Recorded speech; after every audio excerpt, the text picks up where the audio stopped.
Professor గారు మనతో join అయ్యారు. నమస్తే నాగేశ్వర్ గారు. ఈ పహల్గామ్ దాడిలో మొత్తం 7 పాల్గొన్నారు. అందులో 5 పాకిస్తాన్ వారే అంటూ దర్యాప్తు సంస్థలు తేల్చి చెప్పాయి సార్. వాళ్ళు మాట్లాడిన మాటలు, భాష, యాస వీటన్నిటిని బట్టి నిర్ధారణకు వచ్చారు. పాకిస్తాన్ ఆర్మీ చీఫ్ అసీం మునీర్ కశ్మీర్ మన జీవనాడి జగ్లర్ వైన్ అని కామెంట్ చేసిన కొద్ది రోజులకే ఈ దాడి జరగడంతో పాకిస్తాన్ మీద ఎక్కువ అనుమానం కలుగుతోంది. దర్యాప్తు సంస్థలు కూడా అదే చెప్తూ ఉన్నాయి. కానీ పాకిస్తాన్ చెప్తోంది సార్, ఈ దాడితో మాకు ఎటువంటి సంబంధము లేదు అని చెప్పి. సో పాకిస్తాన్ వాదనను నమ్మవచ్చా? పాకిస్తాన్ ఇలా చెప్పడం కొత్తేమీ కాదు. పుల్వామా దాడి జరిగినప్పుడు అలాగే చెప్పింది, మీకు యూరీ దాడి జరిగినప్పుడు చెప్పింది, ముంబై దాడులు జరిపింది, అజ్మల్ కసేబ్ మావాడు కాదన్నది. అజ్మల్ కసేబ్ ఇంటికి కూడా వెళ్ళి పాకిస్తాన్ టీవీ ఛానల్స్ వాడుంటున్న ఊరు, వాడుంటున్న గల్లీ అన్నీ చూపెట్టారు. ఎవరు మనం చూపెట్టలేదు, పాకిస్తాన్ మీడియా చూపెట్టింది. డాన్ లాంటి మీడియా సంస్థలు చూపెట్టాయి. అయినా కూడా పాకిస్తాన్ అంగీకరించలేదు. అందువల్ల ఇది ప్యాటర్న్, పాకిస్తాన్కి ఏం కొత్త కాదు. ఆఖరికి ఈవెన్ కార్గిల్ వార్లో వాళ్ళ సైనికులు చనిపోయినా మనము అన్ని డిప్లొమాటిక్ లాంఛనాలతో ఆ శవాలను అప్పచెప్తామంటే కూడా తీసుకోలేదు. అలాంటి నీచమైన ప్రవృత్తి కలిగిన దేశం అది. అందువల్ల పాకిస్తాన్ ఇంతకన్నా డిఫరెంట్గా చెప్తుందని మనం ఊహించాల్సిన అవసరం లేదు. సో పాకిస్తాన్ అసలు ఇది ఈ తీవ్రవాద దాడిని అని కూడా అనడానికి కూడా సిద్ధంగా లేదు. వీఆర్ కన్సర్న్ అన్నది. ఏంటి కన్సర్న్? దేనికి కన్సర్న్? దానికి ఆన్సర్ ఉండాలి కదా. We are concern non state actors అన్నారు. రాజ్యేతర శక్తుల పని ఇది అని. నాన్ స్టేట్ యాక్టర్స్కు పాకిస్తాన్లో ఉన్న డీప్ స్టేట్కు దగ్గర సంబంధం. ఎందుకంటే Pak army, intelligence services chief, intelligence services, ISI వీళ్ళందరే ట్రైన్ చేస్తుంటారు పాకిస్తాన్ బేస్. సో ఇక ఇందులో ఈ దాడిలో పాల్గొన్న వారి 3 ఛాయాచిత్రాలని, ఫోటో ఇమేజెస్ను ఐ విట్నెస్లు చెప్పిన దాని ఆధారంగా జమ్మూ కాశ్మీర్ పోలీస్ రిలీజ్ చేసింది. 3 పేర్లు కూడా రిలీజ్ చేసింది. ఇందులో మొదటి పేరు ఆసిఫ్ ఫౌజీ దీనికి నాయకుడు. రెండో వ్యక్తి సులేమాన్ షా, అలాగే మూడో వ్యక్తి అబూ తహ్లాహా. సో ఈ ఆసిఫ్ ఫౌజీ అంటే ఏంటి? సైనికుడు అని పేరు. అంటే పంజాబీ భాషలో, ఉర్దూలో కూడా ఫౌజీ అంటే ఫౌజ్ అంటే సైన్యము, ఫౌజ్లో పనిచేసేవాడు ఫౌజీ. సో అంటే వీడిని సైనికుడిగా పాకిస్తాన్ ట్రీట్ చేస్తోంది. అంటే పాక్ ఆర్మీ యొక్క ఎక్స్టెన్షన్గా ఈ తీవ్రవాద సంస్థలు పనిచేస్తున్న దానికి ఇంతకన్నా ఎవిడెన్స్ ఉంది. సో అందువల్ల వీళ్ళు మాట్లాడిన లాంగ్వేజ్ పస్తూన్ అంటే అక్కడున్న వారు ఐ విట్నెస్లు, స్థానికులు చెప్పింది. అందులో కొందరు, మొత్తం 7 టెర్రరిస్టులు. ఇందులో కనీసం 4-5 అయినా పాకిస్తాన్ వారే. 1-2 లోకల్స్ను కూడా ఉండవచ్చు. ఎందుకంటే లోకల్ సపోర్ట్ లేకుండా ఆపరేషన్ జరపడం కష్టమవుతుంది. ఎందుకంటే ఆ టోపోగ్రఫీ, ఆ భౌగోళిక నైసర్గిక స్వరూపాలు ఇవన్నీ లోకల్స్కి బాగా తెలిసి ఉంటుంది కనుక సాధారణంగా ఎనీ టెర్రరిస్ట్ ఆపరేషన్లో లోకల్స్ను ఇన్వాల్వ్ చేస్తారు. సో అందువల్ల ఇందులో అట్లీస్ట్ ఈ 7లో 4-5 పాక్ బేస్డ్ టెర్రరిస్ట్ అనేది పాకిస్తాన్ వాళ్ళే. పాక్ బేస్డే కాదు, పాక్ పౌరులు అనేది స్పష్టంగా అనుకుంటుంది. ఎందుకంటే వాళ్ళ పస్తూన్ భాష ఇండియాలో ఎవరు మాట్లాడారు, కాశ్మీర్లో కూడా ఎవరు మాట్లాడారు. కాశ్మీర్లో కాశ్మీరీ మాట్లాడతారు, లేదంటే ఉర్దూ మాట్లాడతారు. సో పస్తూన్ అనే భాష ప్రపంచంలో ఎక్కడా మాట్లాడతారు, ఒక్క పాకిస్తాన్, ఆఫ్ఘనిస్తాన్లో మాట్లాడతారు. పస్తూన్ లాంగ్వేజ్ మీకు యూకేలో మాట్లాడరు, రష్యాలో మాట్లాడచ్చు, ఇంకెక్కడ మాట్లాడరు. ఇండియాలో కూడా ఏ ఒక్క స్టేట్లో కూడా పస్తూన్ భాష మాట్లాడరు. సో ఇది మాట్లాడేది ఖైబర్ పఖ్తూన్వా, ఈ పాక్ ఆఫ్ఘనిస్తాన్ బార్డర్లో మాట్లాడతారు. తాలిబాన్ నాయకత్వం వహించే ట్రైబ్ కూడా పస్తూన్ జాతికి చెందిన ట్రైబ్. సో అందువల్ల ఇక్కడ క్లియర్గా వాళ్ళు మాట్లాడిన భాష, ఇక వాళ్ళు వాడిన ఆయుధాల్లో సాధారణ క్రిమినల్స్ వాడే ఆయుధాలు వాడలే. వాళ్ళు కంబాట్ డ్రెస్లో ఉన్నారు. వాళ్ళు వాడిన ఆయుధాలు AK-47 వెపన్స్ వాడారు. అలాగే America made M4 assault rifles వాడారు. ఇవి పాకిస్తాన్ ద్వారా రావాల్సింది. ఎందుకంటే అమెరికా డైరెక్ట్గా తీవ్రవాదులకు సప్లై చేయదు కదా. అమెరికా పెంటగాన్, లష్కర్ ఈ తోయిబాకి ఆయుధాలు అమ్మదు. సో అమెరికన్ ఆయుధ కంపెనీలు ఆయుధాలు అమ్మేది పాకిస్తాన్కే. ఎందుకంటే అమెరికాకు పాకిస్తాన్కు 70 ఏళ్ళ ఆయుధ బంధం, ఎందుకంటే ఇది very big customer Pakistan American arms ఇండస్ట్రీకి. అందువల్ల అది క్లియర్గా ఆయుధాలు వాడిన ఆయుధాలకు కానీ, వాళ్ళు మాట్లాడిన భాష కానీ, వారు ప్రిపేర్ అయ్యి వచ్చిన తీరు కానీ, వాళ్ళు ప్రతిదాన్ని వాళ్ళు మొత్తం ఇప్పటి వరకు మీకు ఈవెన్ వాడు రికార్డు కూడా చేశారు. సాధారణ క్రిమినల్స్ ఎప్పుడు క్రైమ్ రికార్డ్ చేయరు. సో క్రైమ్ రికార్డ్ చేసేది ఎప్పుడు తీవ్రవాదులే చేస్తారు. ఎందుకు చేస్తారంటే వారు దాన్ని మళ్ళీ పబ్లిసిటీకి వాడుకుంటారు, భయాన్ని క్రియేట్ చేస్తానికి వాడుకుంటారు. ఇప్పుడు మీరు గమనించండి, ఎవరైనా మర్డర్లు చేసే వాళ్ళు అన్లెస్ పబ్లిసిటీ కోరుకుంటే తప్ప మర్డర్ను, క్రైమ్ను రికార్డ్ చేయరు. సో అందువల్ల చాలా క్లియర్గా ఇవన్నీ కూడా పాకిస్తాన్కే లింక్ కలుపుతున్నాయి. దీనికి తోడు ఇది ఒక్కరోజు జరిగింది కాదు. మీకు ఫిబ్రవరిలో రావల్కోట్, పాక్ ఆక్యుపైడ్ కాశ్మీర్లో ఉంటుంది, అది రావల్కోట్లో ప్రిపరేటరీ మీటింగ్ కూడా జరిగింది. సో దీనికి పాకిస్తాన్ ఆర్మీ, ఇంటెలిజెన్స్ సంస్థల నాయకులు అటెండ్ అయ్యారు. లష్కర్ ఈ తోయిబా, జైషీ మహమ్మద్ లాంటి తీవ్రవాద సంస్థల ప్రతినిధులు హాజరయ్యారు. ఇది ఫిబ్రవరిలో జరిగింది. సో ఇక మీకు కొద్ది రోజుల క్రితం అసీం మునీర్, మాకు కశ్మీర్ మా జీవనాడి లాంటిది, ఆ నరం బంధం ఉంది మాకు కశ్మీర్కు, మేము కశ్మీరీ ప్రజల్ని వదిలేయము, మా కశ్మీరీ సోదరీమణులను వదిలేయము అన్నారు. వాళ్ళ దేశంలో బలూచిలను వదిలేశారు, వాళ్ళ దేశంలో చాలామంది వదిలేశారు, కానీ మన కశ్మీరీ ప్రజలు వాళ్ళు కాపాడుకుంటారట. సో ఇది అసీం మునీర్ ఈ స్టేట్మెంట్ ఇచ్చిన కొద్ది రోజులకు ఈ ఘటన జరిగింది. అంటే మీకు ఇది మొత్తం సర్కమ్స్టెన్షియల్ ఎవిడెన్స్ మనకు క్లియర్గా కనబడుతుంది. తర్వాత మీకు ప్యాటర్న్ చూద్దాం. సో ప్యాటర్న్ కూడా క్లియర్గా, ప్యాటర్న్ ఎప్పుడైనా ఒకే ప్యాటర్న్ ఉంటుంది. ఇలాంటి తీవ్రవాద దాడులు జరిపినప్పుడు ఎప్పుడైనా ఉండే ప్యాటర్న్ ఏంటంటే, ముందు పాకిస్తాన్ ఆర్మీ సరిహద్దు వద్ద, లైన్ ఆఫ్ కంట్రోల్ వద్ద సీజ్ ఫైర్ వయలేషన్ చేస్తుంది, అంటే కాల్పుల విరమణ ఒప్పందాన్ని ఉల్లంఘిస్తుంది. అందువల్ల మిలిటరీ పాక్ ఆర్మీ వచ్చి అక్కడ అన్ప్రొవోక్డ్, అంటే ఏ రకమైన ప్రొవొకేషన్ లేకుండా దాడులు జరుపుతుంటారు, కాల్పులు జరుపుతుంటుంది. సహజంగానే ఇండియన్ ఆర్మీ దాన్ని ఎదుర్కోవాల్సి ఉంటుంది. సో అలా ఇండియన్ ఆర్మీ, పాకిస్తాన్ ఆర్మీ మధ్య కాల్పులు జరుగుతున్న సమయంలో ఇంట్లో దొంగ చొరబడతాడు. సో ఇంట్లో దొంగ చొరబడతాడంటే తీవ్రవాదుల్ని సరిహద్దు నుంచి లోపలికి పంపిస్తారు. ఇది మొదటి నుంచి జరుగుతున్న వ్యవహారమే. ఇది ఇప్పుడు కూడా అదే జరిగింది.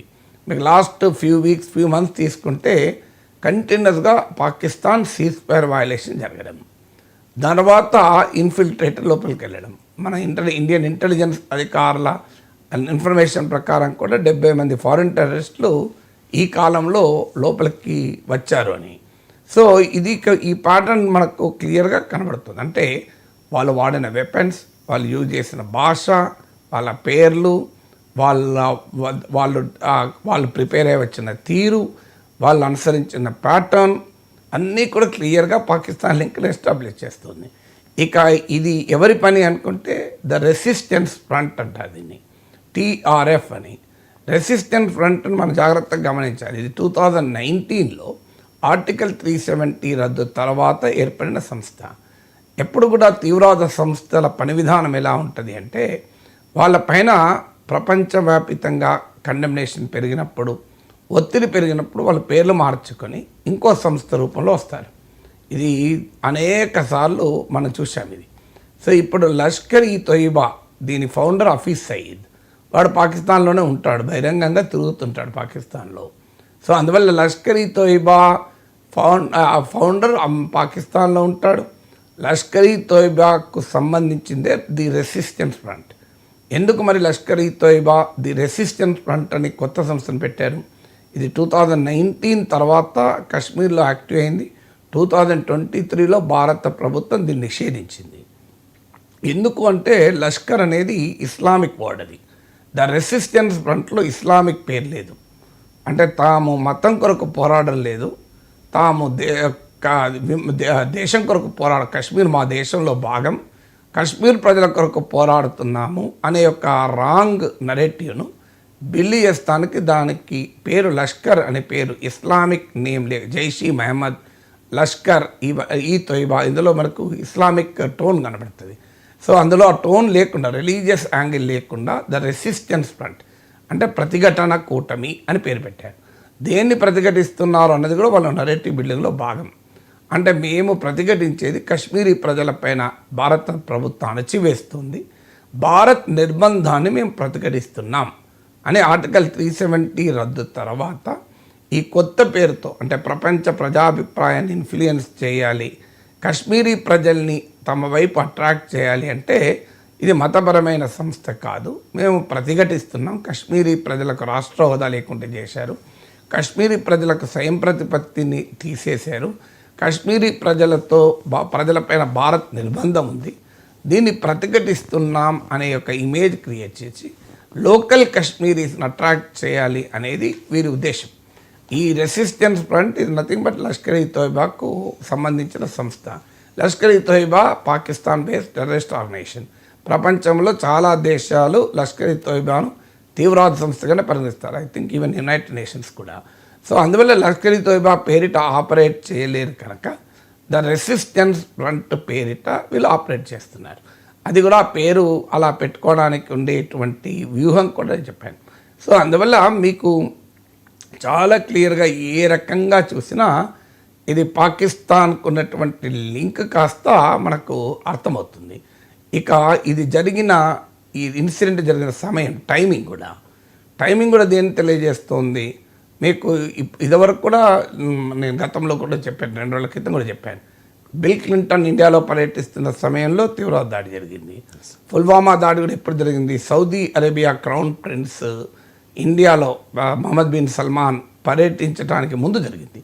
అంటే ఇప్పుడు కూడా ఒక ఇంటర్నేషనల్ లీడర్, గ్లోబల్ లీడర్ ఇండియాలో పర్యటిస్తున్న సమయంలో ఇలాంటి దాడులు జరపడం ద్వారా పాకిస్తాన్ ఒక మెసేజ్ ప్రపంచానికి ఇవ్వాలనుకుంటుంది, కాశ్మీర్ ఇంకా సెటిల్ కాలేదు. ఎందుకంటే ప్రపంచంలో ఇప్పుడు డిప్లొమాటిక్గా చాలా దేశాలు కాశ్మీర్ని ఇష్యూగా భావించడం లేదు. ఒకప్పుడు పాకిస్తాన్ చెబితే నమ్మేవారు, ఇప్పుడు ఆఖరికి ఆర్గనైజేషన్ ఆఫ్ ఇస్లామిక్ కంట్రీస్ OICలో కూడా పాక్ ఆశించిన స్పందన రావడం లేదు. మీకు ఉదాహరణకే ఈ ఘటన జరిగిన సమయంలో మన ప్రధానమంత్రి ఎక్కడున్నాడు? సౌదీ అరేబియాలో ఉన్నాడు. మన ప్రధానమంత్రి గౌరవార్థ విందు కూడా సౌదీ క్రౌన్ ప్రిన్స్ ఏర్పాటు చేశాడు. అఫ్కోర్స్ ఈ ఘటన జరిగాక ఆ విందు హాజరు కాకుండా ప్రైమ్ మినిస్టర్ వచ్చేసాడు అనుకోండి. సో కానీ ఇక్కడ క్లియర్గా ప్రపంచంలో పాకిస్తాన్ నరేటివ్ని ఎవరు నమ్ముతలేడు. ఒకప్పుడు ఒక తుర్కీయే మాత్రం మొదటి నుంచి కూడా యునైటెడ్ నేషన్స్లో ఎర్డగాన్ ప్రెసిడెంట్ అయ్యాక ప్రతిసారి కశ్మీర్ లేవనెత్తేవాడు. ఈ మధ్య రీసెంట్గా కశ్మీర్ అంశాన్ని తుర్కీయే అధ్యక్షుడైన ఎర్డగాన్ కూడా లేవనెత్తలే. ఎందుకంటే గాజా వార్ గురించి మాట్లాడాడు. మళ్ళీ తుర్కీలో భూకంపం వస్తే ఇండియా చేసిన సాయం కూడా దానికి ప్రభావం చూపింది. సో అందువల్ల వరల్డ్ వైడ్గా పాకిస్తాన్ ఈజ్ లూజింగ్ గ్రౌండ్. దాని పొలిటికల్ క్లౌట్ లేదు, ఎకనామిక్గా ఘోరంగా ఉంది. పాకిస్తాన్ స్వభావం ప్రపంచానికి అర్థమైంది. సో దీనివల్ల ఏంటంటే ఈ టైమింగ్ ఎంచుకుంటారు, అంటే గ్లోబల్ అటెన్షన్ రావటానికి. మీరు ఇది చూడండి, ఘటన క్లియర్గా మీకు America vice president JD Vance భారత్లో పర్యటిస్తున్న సమయంలో, భారత ప్రధాని సౌదీ అరేబియాలో పర్యటిస్తున్న సమయంలో ఈ అటాక్ జరిగింది. సాధారణ క్రిమినల్స్కి ఇంత అవసరం ఏముంటుంది? ఇఫ్ ఇట్ ఇస్ సాధారణ మత దురహంకారంతోనో మతోన్మాదంతోనో దాడి చేస్తే సాధారణ క్రిమినల్స్లకు ఇంత టైమింగు, స్ట్రాటజీ, ఇప్పుడు మీకు ఎన్ని ఫ్యాక్టర్స్ చెప్పాను చూడండి నేను. వాళ్ళ కంబాట్ ఆపరేషన్ జరిపిన తీరు, వాళ్ళు అనుసరించిన ప్యాటర్ను, వాళ్ళు మాట్లాడిన భాష, వాళ్ళు యూజ్ చేసిన వెపన్స్, ఈ సంఘటన జరిగిన కాంటెక్స్ట్, సమయము, టైమింగు, ఇన్ని రకాలుగా లింకులన్నీ ఎటువైపు క్లియర్గా పాకిస్తాన్ వైపే తెలియజేస్తుంది. అయినా మాకు సంబంధం లేదు అని పాకిస్తాన్ ఎలా అంటుంది? అన్న ఎవరు నమ్మాలి పాకిస్తాన్ను? సో ప్రపంచంలో పాకిస్తాన్ సంగతి తెలియదా? ఒసామా బిన్ లాడెన్ తమ దేశంలో లేడని ప్రపంచాన్ని నమ్మించారు కదా. బిన్ లాడెన్ ఇస్లామాబాద్ సమీపంలో అబుటాబాద్ మిలిటరీ హెడ్ క్వార్టర్స్కు దగ్గరలో బ్రహ్మాండమైన దుర్భేద్యమైన కోటలో 5 ఏళ్ళు దాచారు కదా.